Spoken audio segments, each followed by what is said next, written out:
Hello, welcome to Indrajit classes. आज की class में हम लोग महात्मा गांधी जी के बारे में पूरा देखने वाले हैं।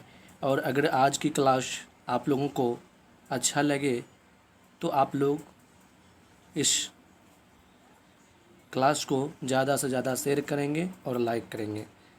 तो चलिए ज़्यादा समय ना गंवाते हुए आज क्लास स्टार्ट करते हैं। आप लोग एकाग्र ढंग से देखेंगे, बिल्कुल बेसिक लेवल से एक भी प्रश्न नहीं छूटेगा। तो कवर करेंगे महात्मा गांधी जी को। ठीक है, आज हम लोग पूरा गांधी जी के बारे में पढ़ेंगे। तो बात किया जाए गांधी जी का पिताजी का नाम क्या था, तो करमचंद गांधी। तो गांधी जी का पिताजी का नाम क्या था? करमचंद गांधी। गांधी जी के पिता का नाम क्या था? करमचंद गांधी। और माता जी का नाम क्या था? आप लोग याद रखेंगे, पुतली बाई। तो गांधी जी का पिता का नाम करमचंद गांधी और माता जी का नाम पुतली बाई। गांधी जी की पत्नी की बात किया जाए तो गांधी जी की पत्नी कौन थी? कस्तूरबा गांधी। तो गांधी जी की पत्नी कौन थी? कस्तूरबा गांधी। आप लोग अच्छे तरह से समझ गए होंगे। नेक्स्ट बात करते हैं गांधी जी के बेटे के बारे में चर्चा करते हैं। ठीक है, गांधी जी के 4 बेटे थे। गांधी जी के कितने बेटे थे? 4 बेटे थे। कौन कौन था पहला देख लेते हैं। पहला था, सबसे बड़े बेटा का नाम था हरीलाल। दूसरे बेटा का नाम क्या था? मनीलाल। और तीसरे बेटा का नाम क्या था? रामदास। चौथे बेटा का नाम क्या था? देवदास। तो आप लोग अच्छी तरह से समझ पा रहे होंगे गांधी जी का पिता कौन थे? करमचंद गांधी। और गांधी जी के पिता कौन थे? करमचंद गांधी। और माता कौन थे? पुतली बाई। और पत्नी कौन हुआ गांधी जी का? कस्तूरबा गांधी। और गांधी जी के कुल कितने बेटे थे? 4 बेटे थे, हीरालाल, मनीलाल, रामदास, देवदास। ये सभी गांधी जी के 4 पुत्र थे। कहने का अर्थ बेटे थे।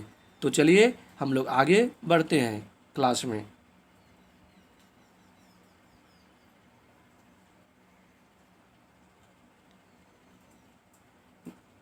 नेक्स्ट बात करते हैं 13 वर्ष की उम्र में उनका उनका मतलब किसका? महात्मा गांधी जी का विवाह कस्तूरबा जी से हुआ। तो 13 वर्ष की आयु में क्या हुआ? महात्मा गांधी जी का विवाह किसके साथ हुआ? कस्तूरबा गांधी के साथ। ठीक है, किसके साथ हुआ? कस्तूरबा गांधी के साथ करवा दिया गया। और नेक्स्ट आगे बढ़ते हैं। हम लोग महात्मा गांधी के जी के जीवनी के बारे में पढ़ रहे हैं। प्रतिदिन करीब 18 किलोमीटर पैदल चलते थे। यानी जिंदगी भर जितना चले उसमें से पृथ्वी के 2 चक्कर लगा जाते। 5 बार शांति पुरस्कार के लिए नामित किया गया। क्वेश्चन पूछ सकता है आप लोग को, महात्मा गांधी जी को शांति पुरस्कार के लिए कितने बार नामित किए गए थे? याद रखेंगे, कितने बार नामित किए गए थे? 5 बार। कितने बार? 5 बार। तो महात्मा गांधी जी को नोबेल शांति पुरस्कार के लिए कितने बार नामित किए गए थे? 5 बार किए गए थे। ठीक है, और महात्मा गांधी जी का विवाह 13 वर्ष की आयु में किसके साथ करवा दिया गया? कस्तूरबा के साथ। ठीक है, कस्तूरबा के साथ। आगे बढ़ते हैं।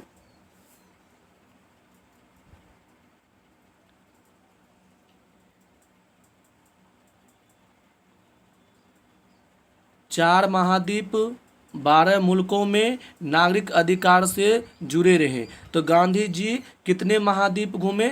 4 महाद्वीप घूमे। ठीक है, गांधी जी कितने महाद्वीप? 4 महाद्वीप और 12 मुल्कों मतलब क्या होता है? देश। महात्मा गांधी जी 4 महाद्वीप और 12 मुल्कों में नागरिक अधिकार से जुड़े आंदोलन का श्रेय उन्हें जाता है। तो क्वेश्चन यहाँ से ये भी पूछ जा सकता है, क्या पूछेगा ये आपको भी मालूम नहीं है तो याद रखेंगे, महात्मा गांधी जी 4 महाद्वीप और 12 मुल्कों में नागरिक अधिकार से जुड़े आंदोलन का श्रेय उन्हें जाता है। आगे बढ़ते हैं। नेक्स्ट हम लोग देखते हैं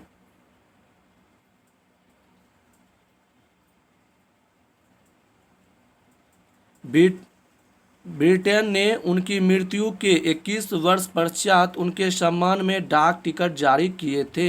ये भी याद रखिएगा, ब्रिटेन ने महात्मा गांधी जी के मृत्यु के 21 साल पश्चात, कहने का अर्थ हुआ बाद, सम्मान में क्या जारी किए थे? डाक टिकट जारी किए थे। महात्मा गांधी के 21 वर्ष मृत्यु के पश्चात उनके सम्मान में डाक टिकट जारी करने वाला देश कौन थे? ब्रिटेन। कहने का अर्थ हुआ इंग्लैंड। चलिए नेक्स्ट बढ़ते हैं। आप लोग को कैसा लग रहा है क्लास? जरूर आप लोग एक बार लाइक का बटन दबाएं।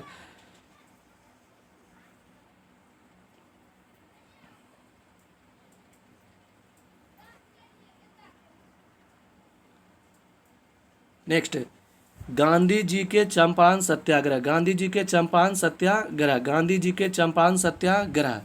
तो गांधी जी के चंपारण सत्याग्रह, तो सबसे पहला पॉइंट क्या हुआ? गांधी जी ने सत्याग्रह कब किए थे? 1917 ईस्वी में। 1917 ईस्वी में। 1917 ईस्वी में। चलिए चंपारण सत्याग्रह के बारे में, चंपारण सत्याग्रह के बारे में डिटेल से जानते हैं। चंपारण सत्याग्रह के बारे में डिटेल से जानते हैं। उस समय किसानों में एक अनुबंध 3/20 में और 20 कट्ठा में 3 कट्ठा भाग पर नील की खेती करने के लिए बाध्य किया गया था। इसे 3 कठिया पद्धति कहते हैं। तो सुनिएगा ध्यान से, हम क्या बोल रहे हैं समझिएगा ध्यान से। चंपारण सत्याग्रह उस समय किसानों को एक अनुबंध था कि 3/20 भाग में 20 कट्ठा में 3 कट्ठा भाग पर नील की खेती, किसकी खेती? नील की खेती करने के लिए बाध्य किया गया था। क्या किया गया था? बाध्य। इसे ही क्या कहते थे? 3 कठिया पद्धति कहते थे। इसे ही क्या कहते हैं? 3 कठिया पद्धति कहते हैं। ठीक है।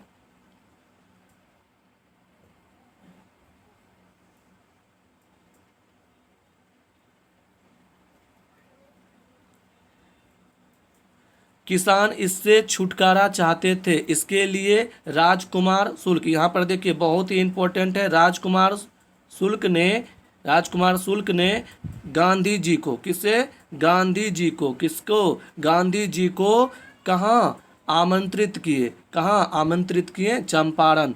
तब गांधी जी ने सत्याग्रह शुरू किया और सरकार झुकी जांच के आयोग का गठन किया गया तथा इस पद्धति को समाप्त कर वसूली का 25% हिस्सा किसानों को वापस किया गया। तो ये था चंपारण सत्याग्रह का कहानी। आप लोग अच्छी तरह से समझ गए होंगे। तो नेक्स्ट आगे बढ़ते हैं। गांधी जी के कुशल नेतृत्व से प्रभावित होकर रविन्द्रनाथ टैगोर ने उन्हें महात्मा की उपाधि दिए थे। तो क्वेश्चन पूछ सकता है, महात्मा गांधी जी को महात्मा की उपाधि कौन दिए थे? तो याद रखेंगे आप लोग, कौन दिए थे? रविन्द्रनाथ टैगोर। ठीक है। क्यों दिए थे ये भी याद रखेंगे। क्यों दिए थे? गांधी जी के कुशल नेतृत्व से प्रभावित होकर रविन्द्रनाथ टैगोर ने उन्हें महात्मा की उपाधि दिया।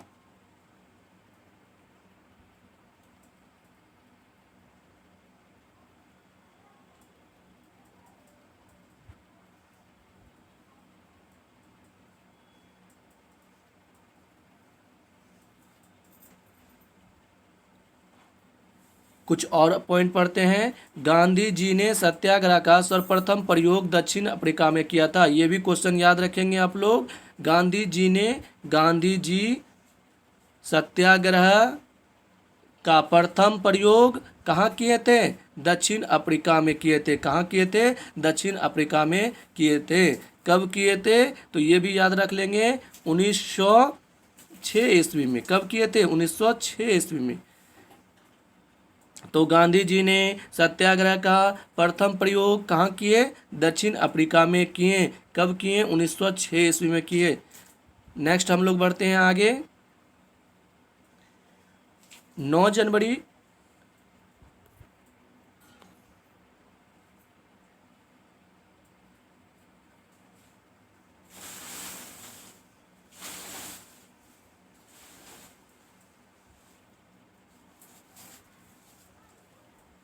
9 जनवरी 1915 ईस्वी को 9 जनवरी 1915 ईस्वी को महात्मा गांधी जी दक्षिण अफ्रीका से भारत आए। तो बहुत बार क्वेश्चन ये भी पूछा गया है कि गांधी जी मतलब दक्षिण अफ्रीका से कब भारत आए थे। 9 जनवरी 1915 ईस्वी को गांधी जी कहाँ आए, भारत आए थे। और गांधी जी राजनीतिक गुरु, तो गांधी जी के राजनीतिक गुरु कौन थे, गोपाल कृष्ण गोखले जी थे। गांधी जी के राजनीतिक गुरु कौन हुए, गोपाल कृष्ण गोखले थे। गांधी जी के राजनीतिक गुरु कौन हुए, गोपाल कृष्ण गोखले। और भारत में प्रथम सत्याग्रह का प्रयोग कहाँ किए थे, चंपारण बिहार में। चंपारण बिहार में गांधी जी ने भारत में प्रथम सत्याग्रह कहाँ किए थे गांधी जी, चंपारण बिहार में। चलिए नेक्स्ट बढ़ते हैं आगे। तो ध्यान से आप लोग समझेंगे। अगर क्लास अच्छी लग रहा है या अच्छा लग रहा है तो आप लोग क्या करेंगे, चैनल को सब्सक्राइब कर लेंगे, बेल आइकन को प्रेस कर लेंगे। गोखले जी की सलाह पर, गोखले जी कौन थे, गांधी जी के राजनीतिक गुरु थे। गोखले जी के सलाह पे 1915-16 में 2 वर्ष गांधी जी ने भारत का भ्रमण किया। कब भ्रमण किया, 1915-16 में 2 वर्षों के लिए भारत, मतलब कि गांधी जी गोपाल कृष्ण गोखले के सलाह पे 2 वर्षों तक कहाँ भ्रमण किए, भारत में। उसके बाद 1917-18 के बीच 3 प्रारंभिक आंदोलन का नेतृत्व किया। गांधी जी ने 1917-18 के बाद 3 प्रारंभिक आंदोलन का क्या किया, नेतृत्व। आइए अगले पेज में देखते हैं इसका आंसर।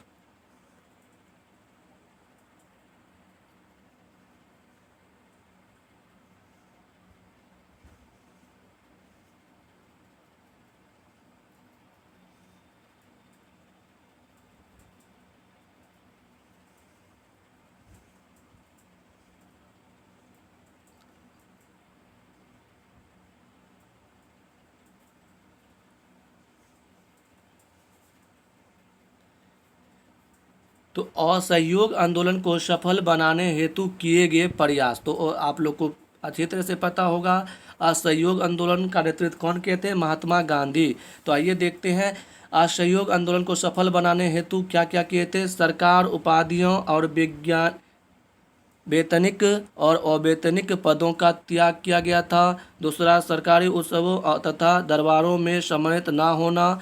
और तीसरा, सरकारी एवं अर्ध सरकारी स्कूलों का त्याग करना। 1919 के अधिनियम के अंतर्गत होने वाले चुनावों का बहिष्कार करना। सरकारी अदालतों का बहिष्कार करना। विदेशी माल का बहिष्कार करना। ये सभी था।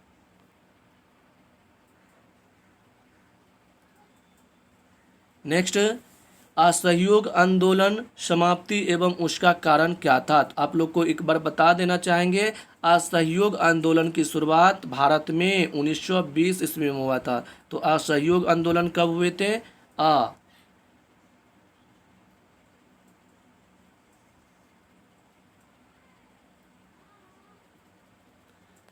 असहयोग आंदोलन भारत में कब हुए थे, 1920 ईस्वी में। 1920 ईस्वी में असहयोग आंदोलन प्रारंभ हुआ था। ठीक है। और असहयोग, अब हम लोग देखेंगे असहयोग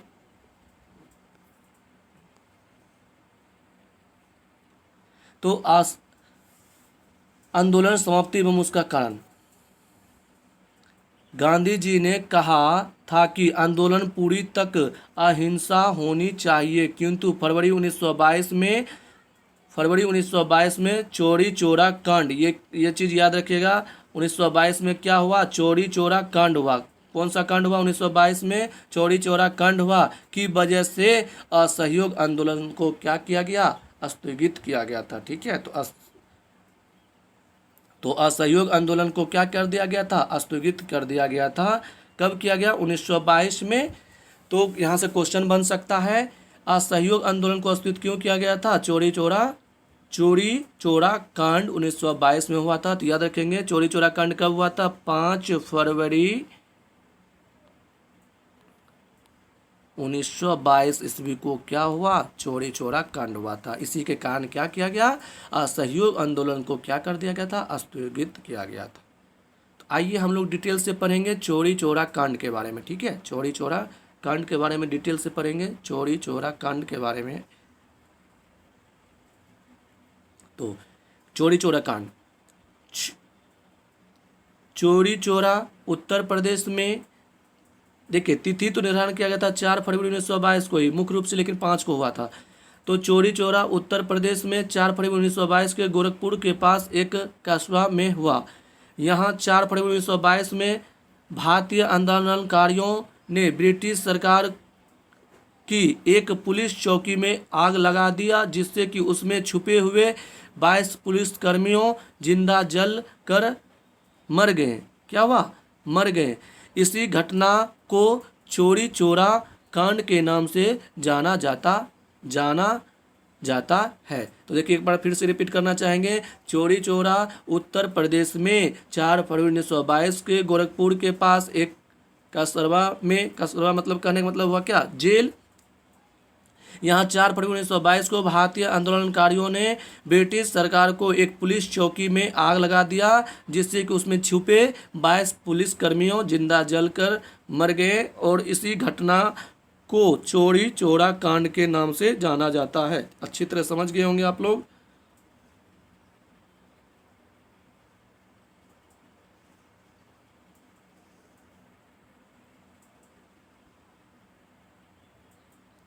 हम लोग अब महात्मा गांधी जी के जो खिलाफत आंदोलन के बारे में, नेक्स्ट टॉपिक हम लोग का क्या हो जाएगा? खिलाफत आंदोलन। कौन सा आंदोलन? खिलाफत आंदोलन। खिलाफत आंदोलन, ठीक है। कौन सा देखेंगे अब? खिलाफत आंदोलन। खिलाफत आंदोलन, खिलाफत आंदोलन, ठीक है। खिलाफत आंदोलन,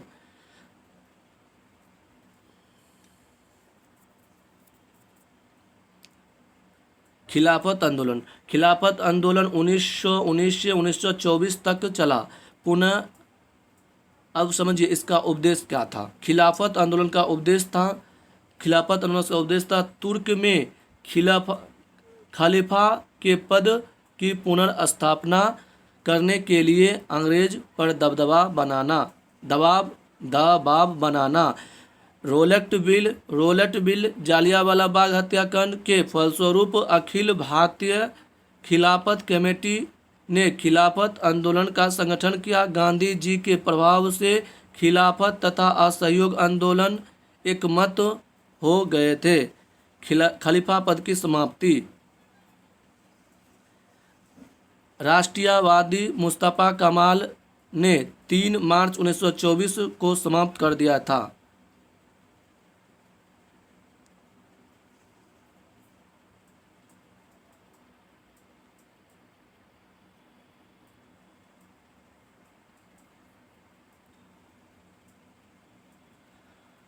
आइए कुछ कारण जानते हैं। गांधी जी धर्म के ऊपर आवरण को दारकिनार करते हुए हिंदू मुस्लिम एकता के आधार को पहचाना, और उसके बीच आपसी झगड़ा था, लेकिन सभ्यता के मूल एकता भी थी।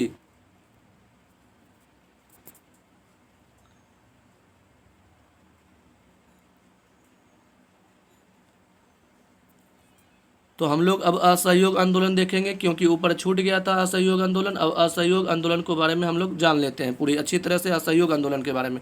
अब हम लोग के बीच हम लोग क्या देखेंगे? असहयोग आंदोलन, असहयोग आंदोलन, असहयोग आंदोलन,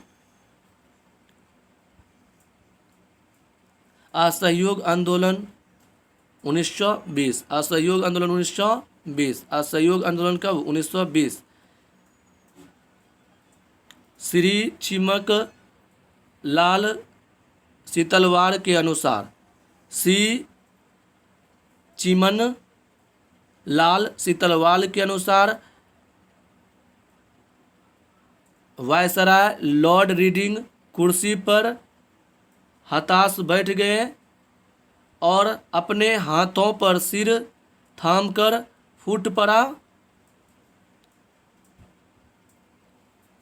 इस आंदोलन ने ब्रिटिश राज की जड़ों पर प्रहार किए थे। तो मतलब असहयोग आंदोलन क्या हुआ था? ब्रिटिश के राज्यों के जड़ों पर प्रभाव पड़ा था। उपदेश था असहयोग आंदोलन का उपदेश क्या था, सुनिएगा। ब्रिटिश भारत की राजनीतिक, आर्थिक तथा सामाजिक संस्था का बहिष्कार करना और शासन की मशीनरी को बिल्कुल उपन करना।